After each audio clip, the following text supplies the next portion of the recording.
اللهم صل على محمد وآل محمد. اللهم صل على محمد وآل محمد. اعوذ باللہ من الشیطان الرجیم. بسم اللہ الرحمن الرحیم. وبہ نستعین وہو خیر ناصر ومعین. وصلی اللہ علی محمد وآل محمد. اما بعد. ناظرین کرام، نہج البلاغہ کے گلستان میں سے، گلشن میں سے چند پھول آپ کی خدمت میں حاضر کرنے ہیں. آج جو پھول آپ کی خدمت میں حاضر کرنے ہیں، جس عنوان پہ گفتگو کرنی ہے، وہ ہے آخر الزمان میں حقائق کی پایمالی.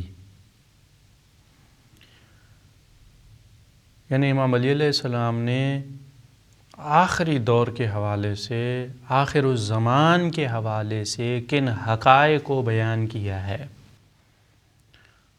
اور یہ اشارہ کیا ہے کہ آخر الزمان میں حقائق کو پامال کیا جائے گا، حقیقتوں سے منہ موڑ لیا جائے گا،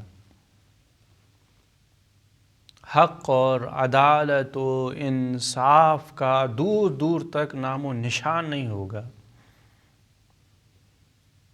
ظلم، جبر، ستم، باطل کی حکومت ہوگی. وہاں مومن آٹے میں نمک کی طرح ہوں گے. البتہ یہ ضرور ہے کہ آخر الزمان میں مومن کی قیمت بہت بڑھ جائے گی. ظاہر ہے جب حالات بہت مشکل ہوں، سخت ترین حالات ہوں، وہاں پہ ایمان کی حفاظت کرنا، وہاں پہ صراط حق پہ قائم رہنا، وہاں استقامت کا مظاہرہ کرنا بہت بڑا جہاد ہے. اس لیے جہاں آخر الزمان کے مظالم کی طرف اشارہ کیا گیا ہے، حقائق کو مسخ کرنے کی طرف اشارہ کیا گیا ہے، وہاں یہ بھی بیان کیا گیا ہے کہ اس زمانے میں مومن کی قیمت کیا ہوگی. بلکہ بعض روایات میں یہ بھی بیان کیا گیا ہے کہ اس زمانے میں جو مومن واقعی ہوگا، شاید اس کا درجہ صدر اسلام کے مومنین سے بڑھ کر ہو، کیونکہ انہوں نے تو رسول اکرم صلی اللہ علیہ وآلہ وسلم کو در کیا تھا. وہ بارگاہ رسالت میں حاضر ہوتے تھے، وہ اخلاق محمدی صلی اللہ علیہ وآلہ وسلم کو دیکھتے تھے، وہاں سے فیض حاصل کرتے تھے، درس حاصل کرتے تھے. لیکن آخری زمانے والا مومن اپنے رسول سے دور ہے، اپنے امام سے دور ہے. اس کا ماحول ایسا ہے کہ جو دین کے بالکل برخلاف ہے. ایسے میں اگر کوئی دینداری کا مظاہرہ کرے، ایسے میں اگر کوئی اپنے دین کی حفاظت کرے، ایسے میں اگر کوئی اپنے دینی وظائف کو انجام دے، کسی کی ملامت کی کوئی پرواہ نہ کرے، اس انسان کا درجہ بہت بڑا ہے. بہرحال آخر الزمان میں حقائق کو مسخ کرنے اور پامال کرنے کی طرف جو علی علیہ السلام نے اشارے کیے ہیں، اس حوالے سے گفتگو کرنی ہے. البتہ اصل گفتگو سے پہلے ہم یہ بیان کریں کہ آخر الزمان کہتے کسے ہیں. یہ سوال ہے کہ آخر الزمان کا مطلب کیا ہے. اس کے لیے دو مفہوم بیان کیے گئے ہیں کہ آخر الزمان کیا ہے. ایک تو یہ ہے کہ خود رسول اکرم صلی اللہ علیہ وآلہ وسلم کی ولادت اور پھر ان کی بعثت کے بعد والا مرحلہ، یہ پورے کا پورا آخر الزمان ہے، کیونکہ رسول کائنات صلی اللہ علیہ وآلہ وسلم اللہ کے آخری نبی ہیں. اب ان کے بعد کوئی نبی نہیں آنا. اب نبوت کا سلسلہ مکمل ہو چکا ہے. 1,23,999 نبی آ چکے ہیں. تو حضرت آدم علیہ السلام کی بنسبت رسول اکرم صلی اللہ علیہ وآلہ وسلم کا دور آخر الزمان ہے. ایک معنی آخر الزمان کی یہی ہے. ایک دوسری معنی ہے آخر الزمان کی، وہ یہ ہے کہ جب امام زمان عجل اللہ تعالی فرجہ الشریف کی غیبت کا زمانہ ہے. تو جو ان کی غیبت کا زمانہ ہے، یعنی جس دور میں انسان ظاہری طور پر رہبر الہی کو، حجت خدا کو، زمانے کے امام کو نہ پا سکے، وہ دور آخر الزمان کا دور ہے. اس اصطلاح کے مطابق عام طور پر جو نہج البلاغہ میں فرامین ملتے ہیں امام علی علیہ السلام کے آخر الزمان میں یہ ہوگا، وہ ہوگا، یہ حالت بنے گی، اسلام اس طرح ہو جائے گا، قرآن اس طرح ہو جائے گا، مومن کی صفات یہ ہوں گی، معاشرے کی حالت یہ ہوگی. یہ تمام صفات اس دور کے لیے ہیں جب امام زمانہ غیبت کے پردے میں ہوں، یعنی در حقیقت ہماری آنکھوں پہ پردے ہوں. امام تو ظاہر ہیں، اظہر ہیں، وہ تو ایسی حقیقت ہیں کہ جس پہ پردہ آ ہی نہیں سکتا. تو یہ نہج البلاغہ میں جہاں آخر الزمان کا تذکرہ کیا گیا ہے، اس سے یہی معنی مراد ہے. اور خاص طور پہ آج کا معاشرہ، آج کے دور کے لیے ہم کہہ سکتے ہیں کہ علی علیہ السلام نے جو کچھ آخر الزمان کے لیے کہا ہے وہ اسی دور کے لیے ہے.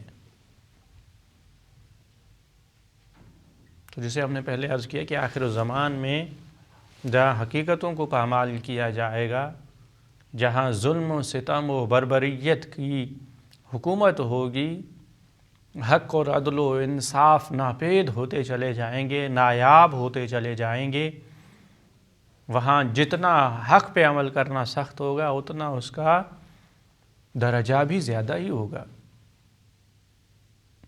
علی علیہ السلام آخر الزمان میں اسلام کی حالت کے بارے میں ارشاد فرماتے ہیں کہ وہ ایک ایسا دور ہوگا جس میں اسلام کو اس طرح تبدیل کیا جائے گا، اس طرح اسے بدل دیا جائے گا جس طرح ایک برتن کے اندر اگر کوئی چیز ہے تو اسے انڈیل دیا جائے، الٹا دیا جائے. تو اسی طرح اسلام کو الٹ دیا جائے گا، اسلام کی غلط تفسیر کی جائے گی، اسلام کے چہرے کو مسخ کر دیا جائے گا، نیکیوں کو برائیوں میں تبدیل کر دیا جائے گا اور لوگ اس سے دوری اختیار کریں گے.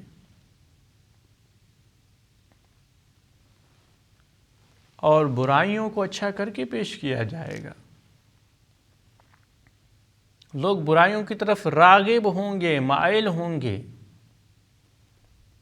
یہ آخر الزمان کی نشانیاں ہیں. اگر ہم اب اس تفصیل میں جانا چاہیں کہ علی علیہ السلام آخر الزمان کو کس طرح واضح طور پہ بیان کر رہے ہیں، تو ہمیں یہ عرض کرنا پڑے گا کہ امام علی علیہ السلام نے مختلف چیزوں کے حوالے سے آخر الزمان میں گفتگو کی ہے. یعنی بالکل ایک واضح نقشہ امام علی علیہ السلام نے کھینچا ہے کہ آخر الزمان کی حالت کیا ہوگی. ایک اہم حقیقت جس کی طرف علی علیہ السلام اشارہ کر رہے ہیں وہ یہ کہ اسلام کی حقیقت معنوی چیزیں ہیں، حقائق ہیں. اسلام ظاہر کو نہیں دیکھتا. ظاہری طور پر مثلا ایک عمل کا ظاہر کچھ اور ہے، لیکن اسلام کی توجہ باطن پر ہے. اسلام حقیقت کو دیکھنا چاہتا ہے. مثلا ایک عمل ہے قربانی. قربانی میں کیا کیا جا رہا ہے؟ ظاہری طور پر ایک جانور کو ذبح کیا جا رہا ہے. اب اس جانور سے گوشت ملنا ہے اور اس کی کھال ہے. تو کیا اللہ کو گوشت کی ضرورت ہے؟ اللہ کو کیا اس حیوان کے خون کی ضرورت ہے، کھال کی ضرورت ہے، کیا ہے؟ فرمایا نہیں، لن ینال اللہ لحومها ولا دماؤها، تم جو قربانی کر رہے ہو اللہ کو اس قربانی کا نہ گوشت پہنچتا ہے اور نہ ہی اس قربانی کا خون پہنچتا ہے، پھر اللہ کیا چاہتا ہے؟ اللہ کو کون سی چیز پہنچتی ہے؟ فرمایا ولیکن ینالہ التقوی منکم، جو چیز اللہ تک پہنچتی ہے وہ تمہارا اندرونی جذبہ ہے، وہ تمہاری نیت ہے، وہ تمہارا اخلاص اور تمہاری تقوی ہے۔ اللہ تمہاری تقوی دیکھ رہا ہے، تمہاری نیت کو دیکھ رہا ہے کہ تم اللہ کے لیے قربانی کر رہے ہو، اللہ کے لیے ایک چیز کو اللہ کی راہ میں قربان کر رہے ہو۔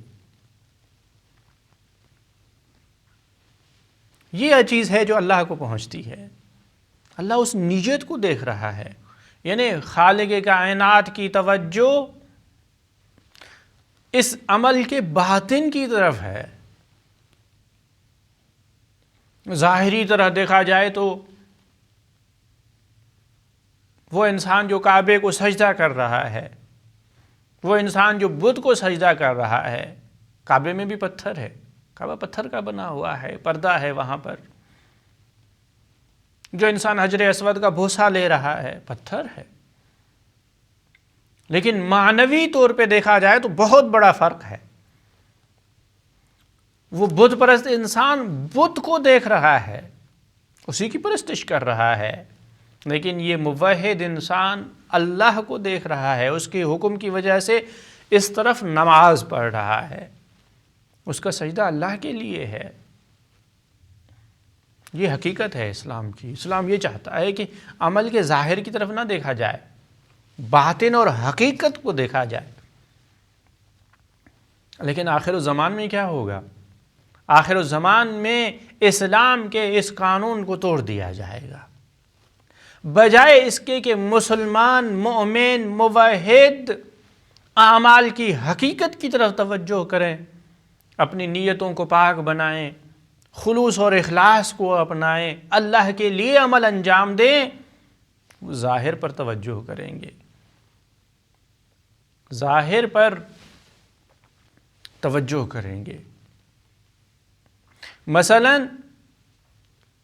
آخر الزمان میں علی علیہ السلام جیسا کہ ارشاد فرما رہے ہیں کہ آخر الزمان میں لوگوں کی مسجدیں تو بہت اچھی بنی ہوں گی، مسجد کی عمارت، مسجد کی بلڈنگ، مسجد کی جگہ بہت اچھی ہوگی، کتنی کاشی کی جائے گی وہاں پر، کاشی کاری کا کام، ڈیزائننگ ہوگی، اسلامی فرہنگ اور ثقافت کا نمونہ ہوگی، بڑی عالیشان مسجدیں ہوں گی۔ فرمایا ان کی مسجدیں عمارت کے لحاظ سے تو بہت اچھی ہوں گی، آباد ہوں گی، لیکن ہدایت سے خالی ہوں گی۔ یعنی کیا؟ یعنی ظاہر پہ توجہ دی جائے گی اور حقیقتوں سے دوری اختیار کی جائے گی۔ مسجد کا جو اصل ہدف ہے کہ انسان اس مکان کے ذریعے سے اللہ کی طرف متوجہ ہو، مسجد اللہ کا گھر ہے، اللہ کی طرف توجہ کرنے کا مرکز ہے، لیکن اگر کوئی آ کے اس کی عمارت تو بہت اچھی بنائے، لیکن اس کا جو ہدف ہے، جو فلسفہ ہے، جو مقصد ہے، اصلی مقصد ہے، اسے دوری اختیار کرے، تو کیا اس نے اسلام پر عمل کیا؟ ذرا سوچیں ہم، کیا امام علی علیہ السلام کا یہ عظیم الشان فرمان ہم پہ صادق تو نہیں آ رہا؟ کہیں ہم بھی ایسے تو نہیں کر رہے کہ ہم مسجد کی بلڈنگ اور عمارت بہت اچھی بنا رہے ہوں، لیکن مسجد کا جو اصلی فلسفہ ہے، جو اصلی مقصد ہے، جو ہدایت حاصل کرنا ہے، اس سے محروم ہو رہے ہوں؟ کہیں ہم اسلام کے حقیقی حکم کو چھوڑ کر، اصلی چیز کو چھوڑ کر، دانے کو چھوڑ کر چھلکے کی طرف تو نہیں جا رہے؟ یعنی جب اسلام ایک چیز کی طرف متوجہ کر رہا ہے، ایک چیز کا حکم دے رہا ہے، تو اس کا مقصد اس کی حقیقت ہے۔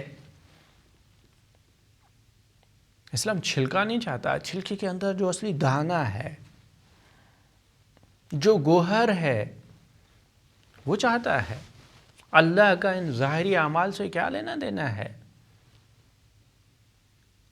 بھلا یہ ہمارا ظاہری طور پر اٹھنا بیٹھنا، ظاہری طور پہ کچھ بھی کہا جائے، یہ نماز تھوڑی ہے۔ نماز تو وہ حقیقت ہے،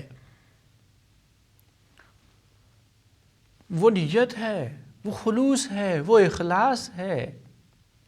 تو امام علی علیہ السلام آخر الزمان کی ایک نشانی یہ بیان کر رہے ہیں کہ آخر الزمان میں ایک ایسا زمانہ آئے گا کہ لوگ عمارت مسجد کی بہت اچھی بنائیں گے، لیکن ہدایت سے خالی۔ قرآن کو پڑھا تو بہت اچھے انداز سے جائے گا، بہت اچھی آواز سے اس کی قرات کی جائے گی، لیکن قرآن کے پیغام کو، قرآن کی تعلیمات کو، قرآن کے بیان کیے ہوئے اصول اور قوانین کو نظر انداز کر دیا جائے گا۔ قرآن ہدایت کے لیے آیا ہے۔ قرآن صرف اس لیے نہیں آیا کہ اسے اچھی طباعت سے چھاپا جائے، نشر کیا جائے، اچھے سے اچھا ایڈیشن لایا جائے، اس کا بہت بہترین لکھائی ہو، اس کی اچھے کپڑوں میں اسے بند کر کے رکھا جائے، اچھے قفسوں میں، اچھی جگہوں پر۔ نہیں، قرآن کا اصل مقصد اس پیغام کو منتقل کرنا ہے، ان تعلیمات کو بیان کرنا ہے جس سے انسان اپنی دنیا اور آخرت کو آباد کر سکتا ہے۔ قرآن یہی چاہتا ہے، لیکن امام علی علیہ السلام فرما رہے ہیں کہ آخر الزمان میں قرآن کی اچھی تلاوت رہ جائے گی، قرآن کے نقوش باقی رہ جائیں گے، رسم الخط باقی ہوگا، اور اس کی حقیقی تعلیمات کو، اس کے بیان کیے ہوئے اصول اور قوانین کو، قرآن کے بیان کیے ہوئے نظام زندگی کو فراموش کر دیا جائے گا، نظر انداز کر دیا جائے گا۔ میں مسلمان ہوں، میرا ملک اسلامی ہے، لیکن وہاں پر اسلامی سیاست نہیں ہے۔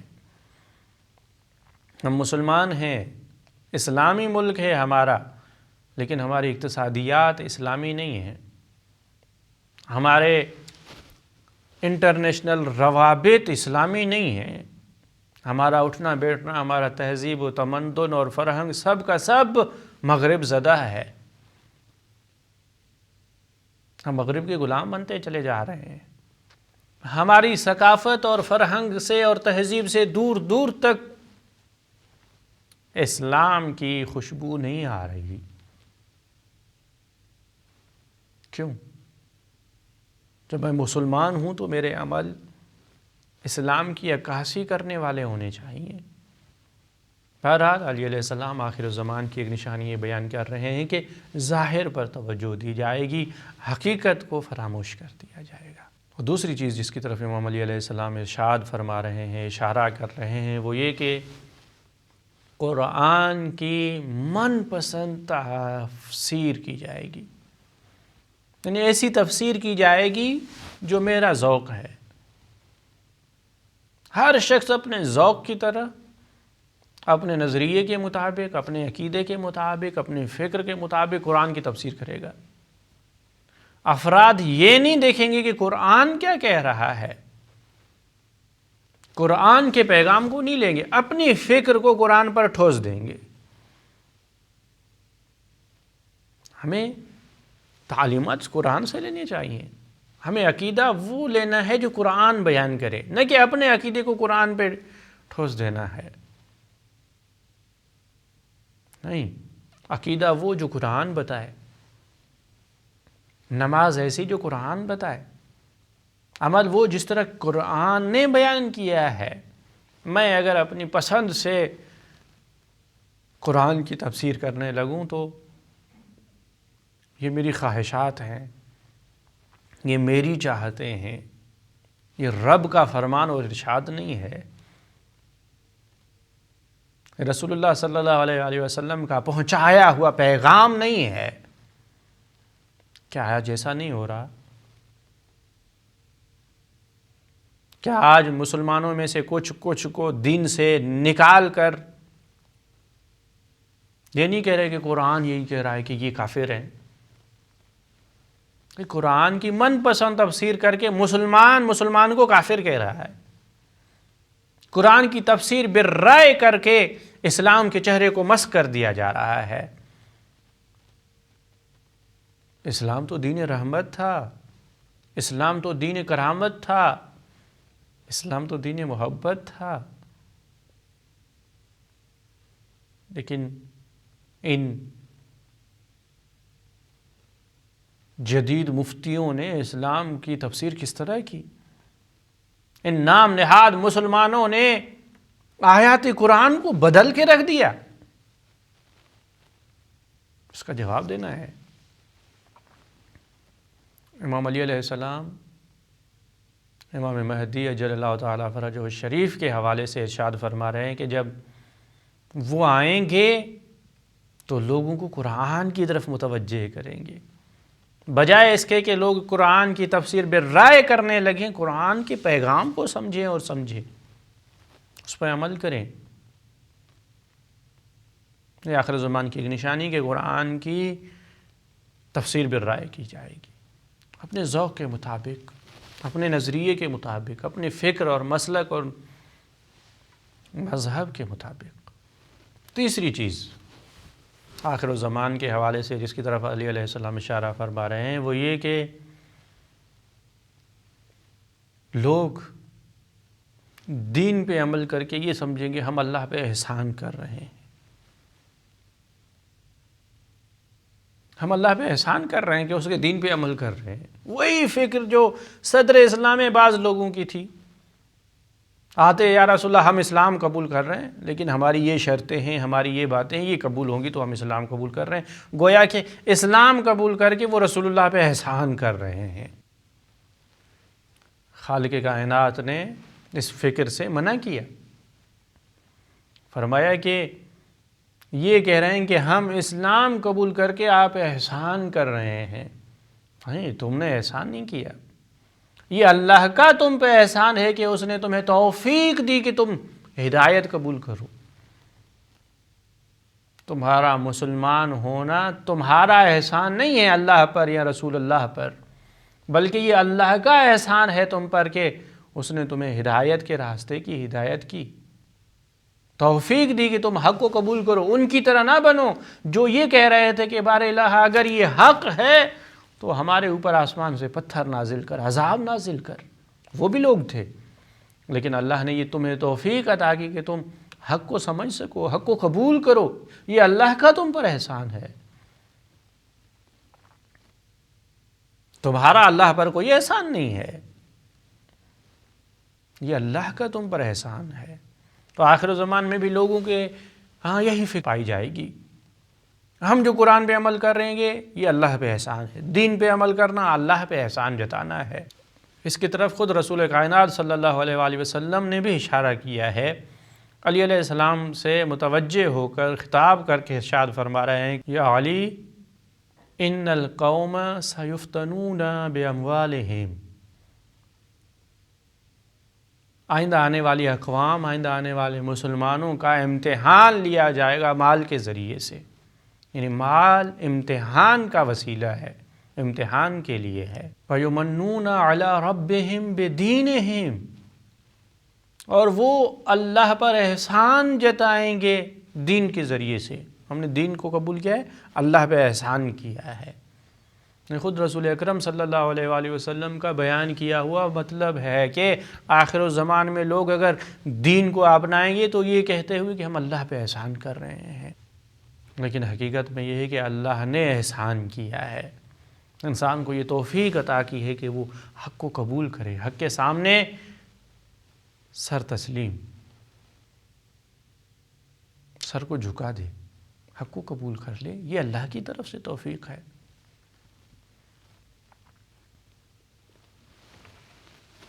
اور مومنین کے حوالے سے جو اہل ایمان واقعی اہل ایمان ہیں ان کے لیے ارشاد فرمائیں گے کہ اس دور میں مومن گمنام رہے گا. مومن ایسی زندگی گزارے گا کہ لوگوں کے درمیان ہوگا تو لوگ اس کا وجود محسوس نہیں کریں گے.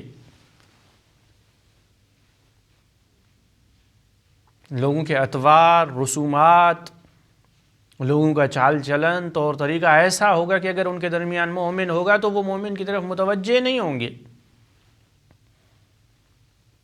اگر وہ ان کے درمیان ہو تو توجہ نہیں کریں گے، اور اگر وہ ان سے چلا جائے، دور ہو جائے، ان کے درمیان نہ رہے تو اس کے بارے میں سوال نہیں کریں گے کہ فلاں دکھائی نہیں دے رہا. یعنی گویا کہ زندہ مومن ان کے درمیان ایسا ہے کہ گویا کہ ہے ہی نہیں. وہ ایسی زندگی گزار رہے ہیں جہاں پہ مومن کی کوئی جگہ ہی نہیں ہے. یعنی مومن کا ہونا نہ ہونا ان کے لیے برابر ہے. ہو تو بھی وہ کچھ محسوس نہیں کرتے، اگر نہ ہو تو بھی وہ کچھ محسوس نہیں کرتے. اور پھر ایک اور نشانی یہ بتائی کہ اس دور میں حالت ایسی ہوگی کہ برے لوگ، پست لوگ حکمران بن جائیں گے. وہ حکمرانی کریں گے اور لوگ ان کی حکومت پہ خوش ہوں گے. فاسق اور فاجروں کو امیر بنا دیا جائے گا، حاکم بنا دیا جائے گا، اور مومن بیچارے گوشہ نشین کنارے پر، کسی کو ان کی کوئی پرواہ ہی نہیں ہے. ایسا ہوگا.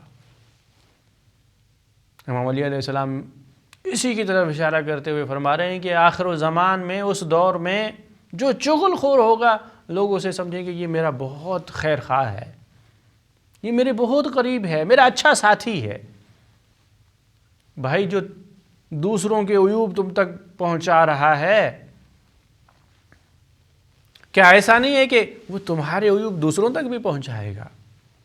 جو دوسروں کی خیانت کر رہا ہے، دوسروں کی امانت سے خیانت کر رہا ہے، کیا وہ تمہارا ہمدرد ہے؟ نہیں. تو آخر الزمان میں حقائق کو بدل کے رکھ دیا جائے گا، تبدیل کر دیا جائے گا. جو سب سے زیادہ بے حیا ہوگا لوگ کہیں گے کہ یہ بہت اچھا سیاستدان ہے، یہ اچھا حاکم رہے گا، اسے ووٹ دیے جائیں گے. جو ضمیر فروش ہو، خود فروش ہو. کیا آج کے دور میں ہم یہ نشانیاں نہیں دیکھ رہے؟